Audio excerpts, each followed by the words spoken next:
So masaya na naman po ang buong taga-support at nagmamahal kay Chinita Princess kasi present na naman siya sa noontime show na It's Showtime. And as usual, mga kakimpaw, ay nagpapasalamat pa din at patuloy na grateful and thankful si Chinita Princess dito sa The Alibay sa patuloy po ninyong pagsuporta and syempre pagsubaybay kasi still number 1 po ang The Alibay on Prime Video Philippines. Grabe yung pagsuporta nyo mga kakimpaw.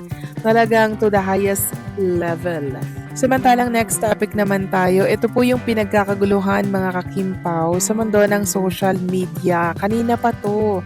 So hindi na po nakapagtimpe si Chinita Princess sa mga nababasa niya sa mundo ng social media, kaya't nagsalita na po siya para po dito sa mga naglilink kay Gerald Anderson sa kanya.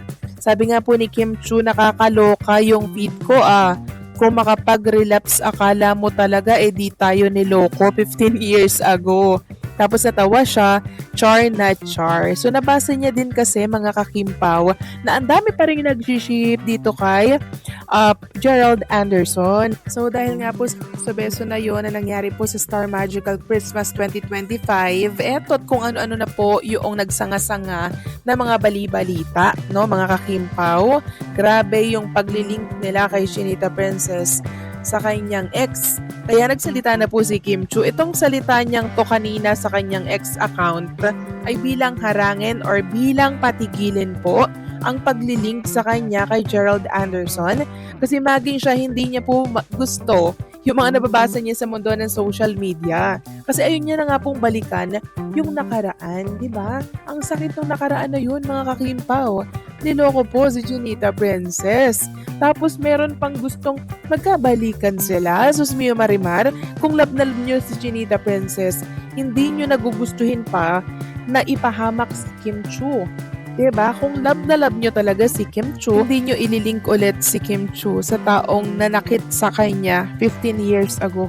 And once kasi na fast na mga kakimpaw, hindi na po yan babalikan ni Kim since niloko na lang din naman siya.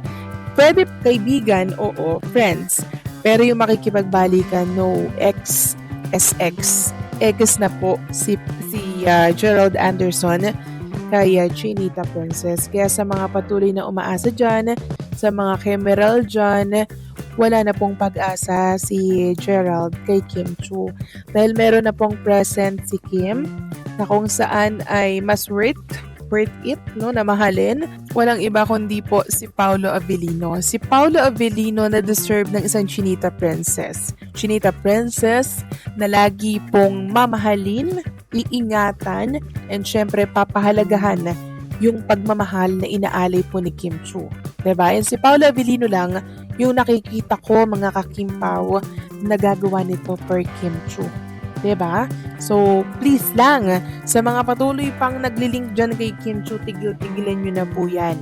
Wala nang kilig ang Kemerald, Kimpaw na ang bago ngayon. Kaya naiintindihan ko si Paolo Avellino dito tayo sa bago, wag tayo sa luma. Kaya salamat Chinita Princess sa matapang mo na pagsasalita na patigilin ang mga naglilink sa'yo kay Gerald Anderson. Kung totoo man na sumabog sa inis si Kim, malinaw na may limitasyon din talagang pasensya. Lalo na kung paulit-ulit ang issue o may mga pagkakataong nakakabastos o nakakaapak ng boundaries. Si Kim Chu, kahit sobrang professional at mahinahon most of the time, tao rin, may punto rin kung saan hindi niya na kayang palampasin ang isang situation. Ang intriguing dito ay kung paano nabasag si Gerald Dal. Ibig sabihin may nangyari talagang tensyon. Either may misunderstanding, may nabitawang salita, o may aksyong hindi nagustuhan ni Kim. Dahil matagal na silang may history, kahit tapos na, normal na magkaroon ng biglaan at di inasahang tensyon kapag nagkaroon ng awkward encounter o issue. Pero ang standout dito, hindi na nagpigil si Kim. Dito makikita na she's now a woman who protects her peace. Hindi na siya yung Kim na tahimik lang. Marunong na siyang magsalita kapag kailangan at ipakita kung ano ang hindi niya deserve. At kung dito naman sa balita lumalabas ang pangalan ni Paolo, kahit hindi diretsong kasama sa headline, siguradong dagdag pressure ito sa dynamics. Siyempre, ayaw niyang ma-stress o ma-disrespect si Kim in any way. Positibo para kay Kim ang pagiging vocal at pagtatanggol sa sarili. Natural na may awkwardness kapag may past relationship involved. Possible na sobrang laki ng tensyon kaya hindi na talaga napigilan ni Kim. At para sa publiko, siyempre, kikiligin ang Kim Pao fans dahil makikita nilang protective at supportive si Paulo sa lahat ng pinagdadaanan ni Kim. Kung totoo ang sitwasyon, this shows na boundaries are important, lalo na sa showbiz kung saan lagi nagtatagpo ang mga taong may history. Si Kim ay nasa point na ng life na alam ang value niya. At si Gerald, kung basag man, baka sign na kailangan na talagang mag-adjust at magpakita ng respeto sa personal space ng ex. Ang bilis ng pangyayari, pero grabe ang impact. Yung tipong kahit hindi mo sinusundan ng showbiz news, mapapahinto ka talaga pag nabasa mo na sumabog na sa inis si Kim. Dahil hindi ito pangkaraniwan. Si Kim Chiu kilala sa pagiging mahinahon, polite at sweet, kaya kapag umaabot sa puntong napipikon siya, ibig sabihin may mabigat na dahilan. Hindi ito basta simpleng tampuhan o miscommunication. May linya talagang nalampasan. Ang highlight dito ay kung paano daw basag si Gerald pagkatapos ng nangyari. Ibig sabihin, may naging confrontation o moment kung saan napahiya, natauhan, o talagang tinamaan siya sa reaksyon ni Kim. Normal naman yan, may history sila, may mga sugat na hindi madaling mawala, at may boundaries na ngayon na dapat irespeto. Pero ang pinaka-importanteng anggulo dito, si Kim, hindi na nagpapaapi, hindi na nagpapakasign, hindi na nagpapalampas. Kapag nakita ng tao na lumalaban na siya para sa sarili niya, lalo siyang hinahangaan.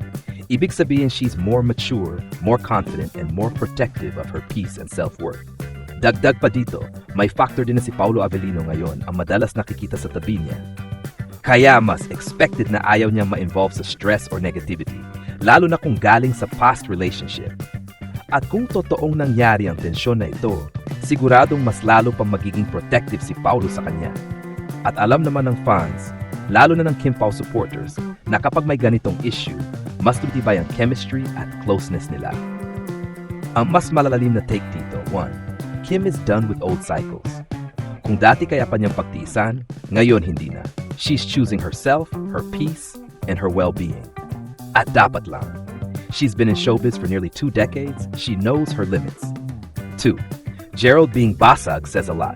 Pwede itong nagulat siya kasi hindi sanay na umaalma si Kim. May nasabi o nagawa siyang hindi nagustuhan or na-realize niyang iba na talaga ang Kim ngayon. Whatever the reason, natalo siya sa moment. Public sympathy is clearly on Kim's side. Kapag isang mabait at respectful na tao tulad ni Kim ay nagalit, automatic. Alam ng lahat na justified ang inis niya. Posibleng nagkaroon na ng ilang ulit na tension bago pa ito sumabog. Tahimik lang dati si Kim. Pwede rin na napuno siya dahil nadadamay ang ibang tao sa paligid niya, like Paulo. At higit sa lahat, this moment might become a turning point. Kim finally setting the strongest boundary she's ever shown publicly. This kind of story is not just showbiz drama. It's a story of a woman who finally learned to value herself to say, ang balitang Kim, hindi na nakapagpigil at sumabog sa inis. Gerald, basag, ay nagpapakita ng isang napakalaking shift sa personalidad at boundaries ni Kim Chiu. Hindi na siya yung Kim na tahimik, umiintindi lagi, at laging nag-a-adjust para mapanatili ang peace. Ang nakikita natin ngayon ay isang mas matapang, mas may paninindigan, at mas emotionally aware na Kim. 1. Pinapakita nitong may hanggan na ang pasensya siya ni Kim. Hindi siya mag-aaksaya ng emosyon kung hindi mabigat ang dahilan. Ibig sabihin, may nangyari talagang hindi niya nagustuhan, whether disrespect, pang-asar, o paglabag sa personal space. 2. Kung basag si Gerald, malinaw na nakaapekto sa kanya ang reaksyon ni Kim. Hindi lang ito simpleng tampuhan. This suggests na nagkaroon ng moment of realization o impact, na may nasabi, nagawa, o nangyari na sobrang tumama sa kanya. At dahil may history sila, natural na mas mabigat ang dating. 3. Makikita dito na mas priority na ni Kim ang sarili niyang kapayapaan. Sa dami ng pinagdaanan niya publicly, relationships, controversies, pressure, nakikita ngayon na she's in a stage where she chooses respect over nostalgia, peace over drama. 4. May implikasyon din ito sa dynamics nila ni Paulo. Kahit hindi nabanggit sa headline, automatic na maiisip ng fans na ayaw ni Paulo na ma-stress si Kim. Mas lalong magiging protective siya sa kanya kung may ganitong tensyon. At dahil natural na may contrast ang current at past persona sa buhay ni Kim, lalong nagiging highlight kung gaano kaiba ang trato ng mga tao sa kanya ngayon. 5. The public response? clearly on Kim's side. Kapag isang mabait, soft-spoken at consistent na respectful na tao tulad ni Kim ang nagalit, alam agad ng tao na, ay, may matinding dahilan. Sa buong kwento, ang pinakamensahe, Kim has grown, she knows her worth. She no longer tolerates behavior she used to ignore. And she's strong enough now to speak up. It's empowering, surprising, at somehow refreshing na makita si Kim standing up for herself. Lalo na sa mga tao, sitwasyon na minsan ay nagbigay sa kanya ng bigat emotionally.